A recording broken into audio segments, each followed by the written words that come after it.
y Gabriel Fernández, a quien le doy muy buenas tardes. Gabriel, ¿cómo estás? Muy buenas tardes. ¿Qué tal, Alberto? Buenas tardes para vos, para todo el equipo y para toda la radio.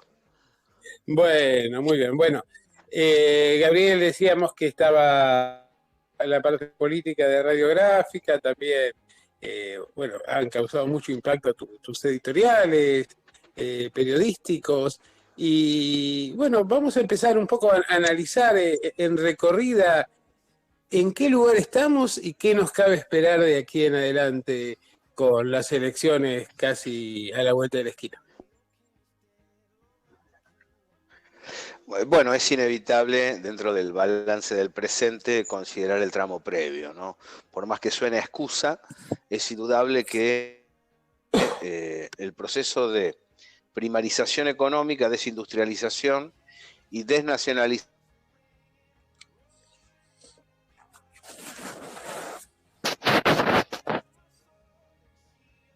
a través de un endeudamiento fuerte y de una fuga condicionó a la economía argentina y dejó una situación muy complicada. Es decir, el origen del problema que tenemos ahora radica en haber escogido una variante liberal de la naturaleza saqueadora como la que ofreció el macrismo. Decir esto es importante, aunque no sirva como argumento para resolver el futuro, pero sirve para tomar en cuenta por lo menos lo que no hay que hacer electoralmente en dirección a los comicios venideros y a los comicios del Poder Ejecutivo. Tomando eso en cuenta, tenemos que decir que la historia es bastante cruel, es resultadista. Al gobernante que se escoge para resolver los problemas y las malas acciones del previo, se le exige que bien y que lleve adelante la nación según los intereses del conjunto de su población. Si no lo logra, por más que descargue responsabilidades en los predecesores, indudablemente él también será responsabilizado. Y algo de eso es lo que hemos visto en las primarias abiertas, simultáneas y obligatorias. Es ostensible que el público que no concurrió a sufragar, cerca de 6 millones de personas, en lugar de cambiar su voto y votar a Juntos por el Cambio, lo que hizo es anularlo, dejarlo en blanco, generar ausentismo, pero en modo alguno cambiar la identidad del sufragio, de la posición social que ocupa. Es decir, le dio un cachetazo al gobierno nacional por no resolver la situación económico-social, pero no premió a una oposición que es parte del problema. Hay un recurso bastante perverso al que están utilizando los medios opositores, el de analizar que la Argentina viene en un proceso de picada, de caída del salario real y demás, y meten en ese paquete que le cargan al gobierno actual a los 4 años y sobre todo al tramo final, a los últimos 2 años del macrismo. De alguna manera es como que el gobierno tiene que hacerse cargo de una caída que en definitiva fue provocada, tal vez deliberadamente, por el gobierno anterior. Exactamente, yo creo que eso es inevitable señalarlo como parte del diagnóstico. Es de una hipocresía muy fuerte el accionar de los medios concentrados y también de los grupos empresariales que, por ejemplo, se niegan a ordenar los valores de los precios internos. Hay un bloque concentrado en la Argentina que, si bien viene de hace rato y reitera comportamientos históricos, se ha engrosado en los 4 años de macrismo. Un bloque relacionado con finanzas que han tenido una rentabilidad gigantesca, con agroexportadores que están adueñándose de un comercio exterior que le pertenece al conjunto de la nación, sectores monopólicos vinculados con cada una de las áreas de producción, de bienes de producción y consumo, y también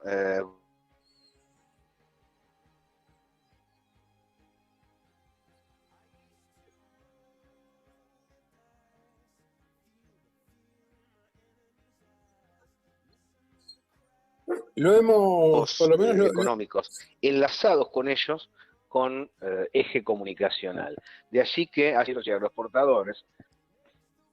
Sí. Hola, se te pierde de ratos. A ver, y tratemos de seguir. Me decías que había un bloque que tenía determinadas características y a partir de ahí te perdí.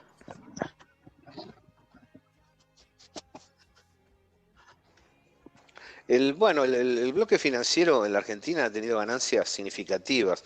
Lo mismo la agroexportación, que se ha adueñado de lo que es un derecho nacional, público, que es el comercio exterior. Lo mismo los grupos concentrados en cada uno de los espacios monopólicos de producción, en aceites, y también los grupos monopólicos relacionados con los medios de comunicación que están enlazados con los grupos que estamos hablando. Es decir, hay una concentración que creció notablemente en los 4 años de macrismo y prácticamente dejó a los principales actores del mercado interno fuera del juego en los beneficios, en el reparto de beneficios. Si nosotros rastreamos el Producto Bruto, nos vamos a encontrar un fuerte descenso de la participación de los trabajadores en el reparto del PBI. ¿Esto qué quiere decir? Básicamente que la Argentina viene creciendo desde la asunción de Alberto Fernández, pero viene creciendo no en modo peronista, sino en modo desarrollista. Es decir, un grupo empresarial, aun cuando tiene una dinámica no necesariamente primarizadora como la que tuvieron los hegemónicos durante el macrismo, está acumulando, absorbiendo las riquezas del conjunto y no tiene plan B para invertir internamente, sino que lo que hace es fugar y seguir exaccionando beneficios de la zona interna de la economía.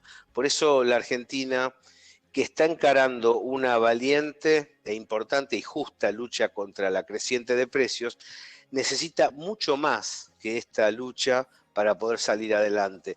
Reformulaciones muy de fondo, sobre todo recuperar el comercio exterior, recuperar la energía y recuperar la totalidad del control de YPF, convirtiéndola de una buena vez en yacimientos petrolíferos fiscales.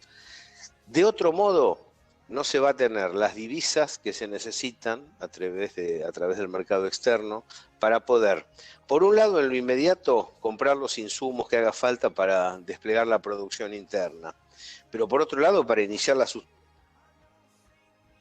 sustitución de importaciones en esos productos y lograr que el esquema económico local sea mucho más redondeado, completo. Energía, Gabriel, necesitamos las sí. energéticas para poder diseñar un proyecto energético genuino. Y aquí se cometió un error importante al permitir que Edenor, en lugar de pasar al Estado, siga en manos privadas cambiando de grupo. Y lo mismo pasa con los combustibles. En el proceso inflacionario no podemos olvidar que hubo 6 aumentos de YPF que contribuyeron a la creciente de precios, por más que nos hagamos los sonsos. Sí, te escucho. Así es, y hay un tema que llama la atención. Estas empresas oligopólicas del área de la alimentación que han puesto tantas trabas para respetar la decisión de Roberto Feletti y luego de haber trabado la negociación de precios, aparecen como dando pérdidas en los últimos 2 años de Macri, pérdidas bastante significativas y un salto exponencial en lo que tiene que ver con sus ganancias. ¿Vos pensás que hubo un dibujo en esos 2 últimos años del gobierno de Macri? ¿Y por qué razón estaban dispuestas a perder y ahora, digamos, no tienen ningún tipo de cuidado, de precaución al momento de querer recuperar e incrementar esas pérdidas que a mí realmente me parecen bastante sospechosas? Bueno, a mí me parece que metiste el dedo en la llaga, Alberto. Creo que por ahí anda la lectura estratégica. Es decir, por un lado, aquí hay un intento de adueñarse de las riquezas del mercado interno y de canalizar recursos hacia la cúspide del poder. Eso es innegociable.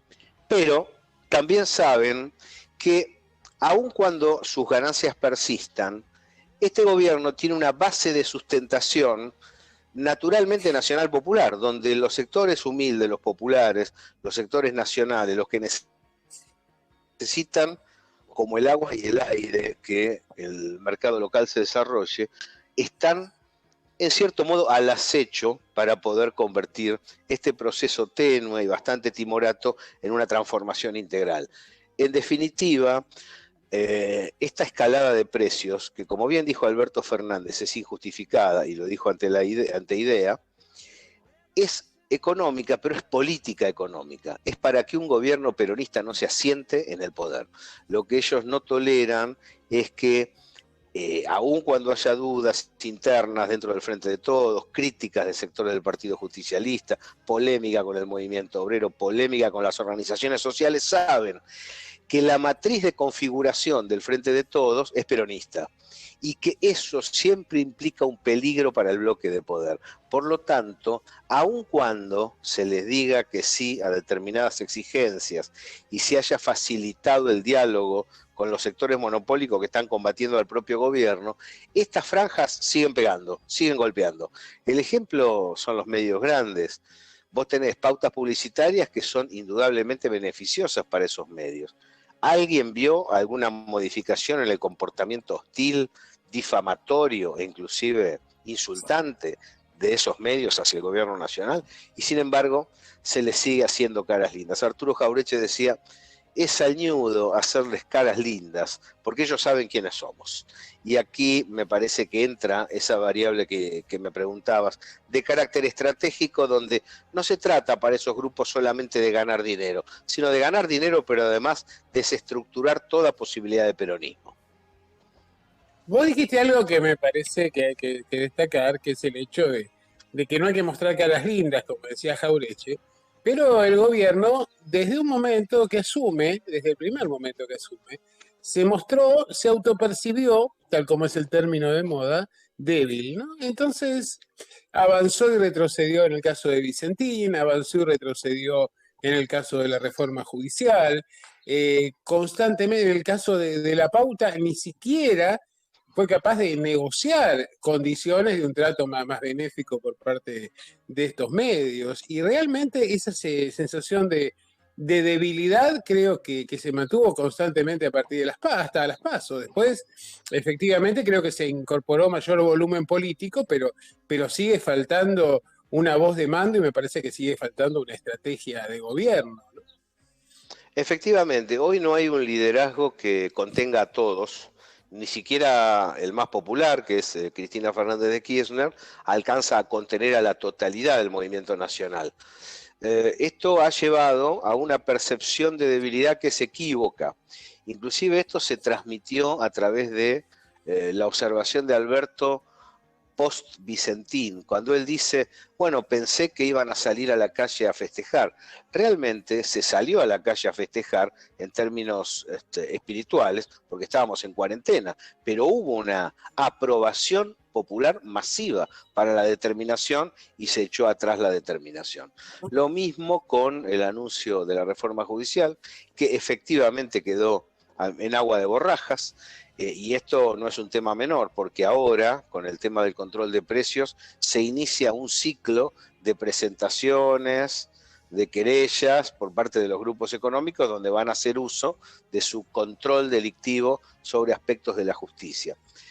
Y nada de estas concesiones ha terminado en una aquiescencia opositora para con el oficialismo. Siguen pegando, siguen acusando, siguen golpeando.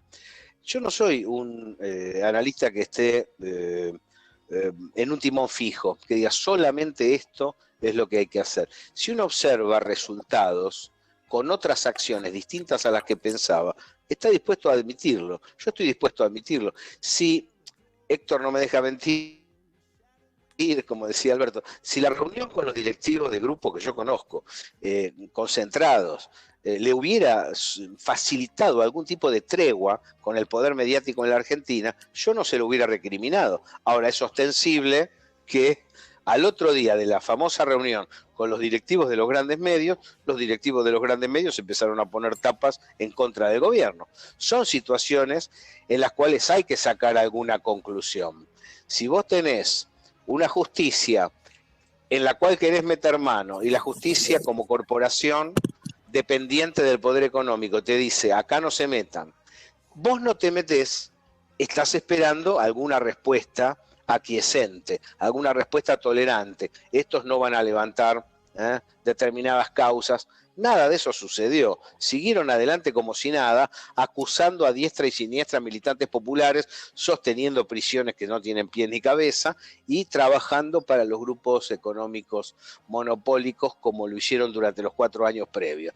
Bueno, al no haber resultados, me parece que es necesario, en muchos aspectos de la vida política nacional, apretar el acelerador, puesto que si por las buenas no dan respuesta, es necesario tomar determinaciones firmes. Estuvimos hablando hasta ahora un poco del pasado reciente, y ahora te quería preguntar sobre qué opinas respecto de estos discursos que desde el principio trataron de enfrentar a Alberto con Cristina y que ahora anticipan que después del 14 de noviembre uno de los dos se queda fuera de la coalición. Yo creo que las cosas hay que evaluarlas tomando en cuenta la fuente, ¿no? Bueno, de ahí que surja el concepto de fuentes seguras para condensar la información que tenemos y que se publica todos los domingos en Radiográfica. Los compañeros a veces, y sobre todo los colegas, tienen la enfermedad del tweet fácil. Esto es, alguien cuenta algo que es restallante y enseguida lo difunden para mostrarse bien informados. Y por lo común, el origen de esas versiones está dada por el interés monopólico, echar a correr a través de lo que serían las subsidiarias o los satélites, MDZ, El Día de la Plata, La Voz del Interior, Infobae, no siempre Clarín y La Nación, aunque a veces también Clarín y La Nación. Tiran la versión, ¿no es cierto? Cristina está peleada con Alberto o quiere echarlo, o la CGT organiza un acto en contra de Cristina, como se dijo tontamente la semana pasada, o el acto del 17 es en contra del 18 y viceversa, o la burocracia lo que quiere es un golpe institucional. Una sarta de tonterías que se dijeron y se las comieron todas. Las difundieron por las redes los compañeros y generaron una inquietud interna innecesaria. Entonces yo digo, ojo que si se levanta el cartel Clarín miente, no me le crean a Clarín. Porque cada vez que yo veo que alguien levanta ese cartel, al ratito viene y me mete por abajo una versión generada, o por Clarín o por algún satélite. Si no les vamos a creer, no les vamos a creer. Hay que confiar en estos medios, en esta radio, hay que confiar en las webs nacional populares, hay que confiar en los medios públicos, pero no confiar en los medios que están directamente alineados con el hundimiento de la nación, porque entonces nos vamos a seguir comiendo un montón de versiones. Esto no quiere decir que no haya contrastes internos, debates y enfrentamientos, pero que la información sea genuina, no intencionada. Lo último que te pregunto, porque en realidad respecto de lo que vos dijiste, yo lo que noto es que en el amplio espectro del Frente de Todos hay una insatisfacción bastante marcada de cada uno de los distintos sectores respecto del resto, ¿no? Y también hay declaraciones bastante intempestivas, un poco como que la paciencia está agotada, y uno se pregunta, por ejemplo, ¿qué respaldo puede llegar a tener Roberto Feletti del área económica de Culfas o de Martín Guzmán? Y realmente, digamos, es como que el hecho de que quede en duda la unidad de criterios del gobierno respecto de una política que, según el consultor catalán, debe ser el gran eje de la campaña, como es la de los precios máximos, da bastante que pensar, ¿no? Ayer hubo una reunión importante de la CEGERA, de la organización heredera de Helber, podríamos decir, con Fernández al frente, con Culfas, donde los voceros del mercado interno plantearon una estrategia que fue aceptada por el ministro de Producción. Por otro lado, ayer se logró avanzar sobre los productores de maíz y de trigo, lo cual indica ir a al germen, al origen, al génesis de la cadena alimenticia. Y también hubo un quiebre dentro de Copal, de la entidad que conduce Daniel Funes de Rioja, que ha sido impuesto por AEA al frente de la UIA, en donde varios grupos concentrados terminaron firmando el acuerdo con el gobierno. En principio, esta batalla se está dando bien y se está dando con intensidad, y está bueno respaldarlo. Ahora bien, en perspectiva, retomo lo que decíamos antes y que está implícito en la pregunta que me estás haciendo. Si no se toman medidas de fondo, esto tiene 3 meses de duración, con lo cual no resolvemos 6 años de inflación. ¿Y cuáles son las medidas de fondo? Por lo pronto, que el Estado se convierta en empresario, que controle el comercio exterior para no tener esta tensión que estamos teniendo ahora, en este mismo momento, con el dólar ilegal, esa presión para modificar el tipo de cambio, una presión devaluatoria destinada a agredir los ahorros argentinos. ¿Qué más? Hay que adquirir las empresas energéticas, volver a generar SECBA o alguna variante desde el Estado con el objetivo de controlar los precios de la energía para que se pueda producir internamente, y hay que adquirir el 49% faltante de YPF para lograr que los combustibles no tengan más aumentos innecesarios dispuestos por las empresas particulares que inciden sobre la configuración accionaria. Es decir, hay que tomar una serie de medidas que van a desarrollar estratégicamente el problema de los costos, de los precios y de la producción en la Argentina. Si no se hace eso, van a ser 3 meses de lucha incesante contra los monopolios, pero con un éxito relativo en términos de mediano plazo.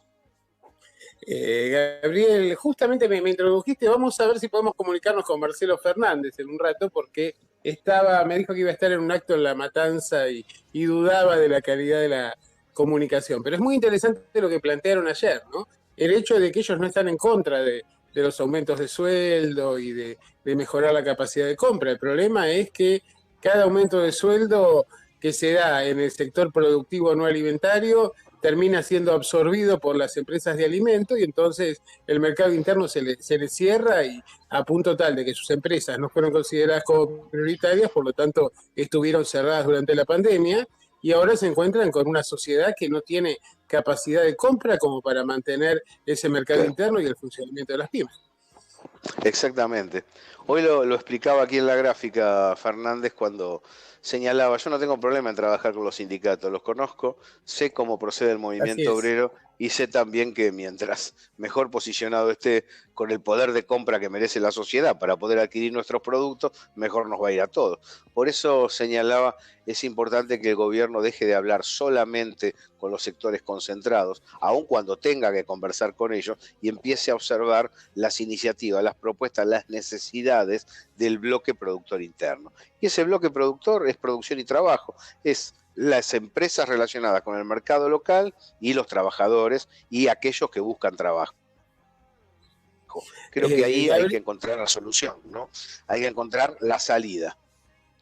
Gabriel, te agradezco muchísimo la comunicación y recomiendo, bueno, sé que tenés que empezar tu programa ahora pronto por Radiográfica, y recomiendo muy especialmente la lectura de tu blog, que por favor indica cuál es el link de acceso de cada domingo.